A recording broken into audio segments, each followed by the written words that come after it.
Policier. C'est l'heure du déjeuner chez les Porty. Macy Collery et son frère Ethan lui parlent en français pour l'aider. Ils forment à eux deux la première génération de francophones de la famille.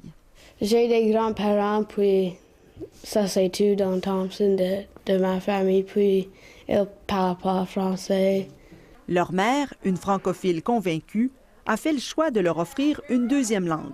Je juste pratique des mots avec Macy comme pour ses devoirs un peu. On pratique ses noms, les chiffres et les couleurs. Okay, au revoir.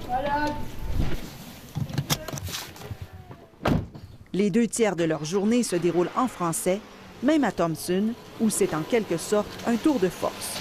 Ils se rendent à la seule école d'immersion où Amy enseigne en première année depuis 10 ans. Oh, j'ai manqué ça. Oh, il y a une année, ça va dans le sac.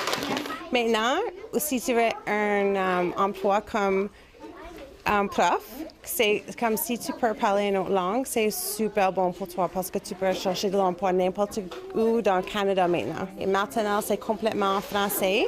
So ici, pendant l'heure d'anglais, on apprend comment lire et comment écrire en anglais. Et le reste de la journée? Le reste de la journée, c'est en français, oui.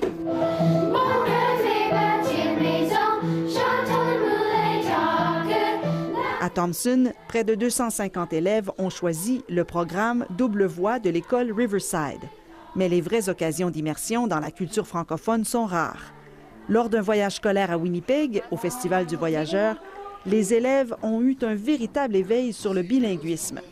C'était super pour les élèves et mon enfant pour voir qu'il y a des autres personnes dans la ville ou des villes comme Winnipeg qui parlent en français. Tous les jours, Amy Porté, qui est aussi directrice adjointe, travaille très fort pour perfectionner son français et pour transmettre cette passion à ses enfants. Je sais que ça ouvre plusieurs portes pour eux dans le futur, comme pour des emplois et même pour s'ils veulent voyager. Pour le moment, la vraie passion d'Ethan est le hockey. Il rêve de jouer dans la Ligue nationale. Et comme pour une langue, on apprend un mot à la fois. Sa petite sœur mémorise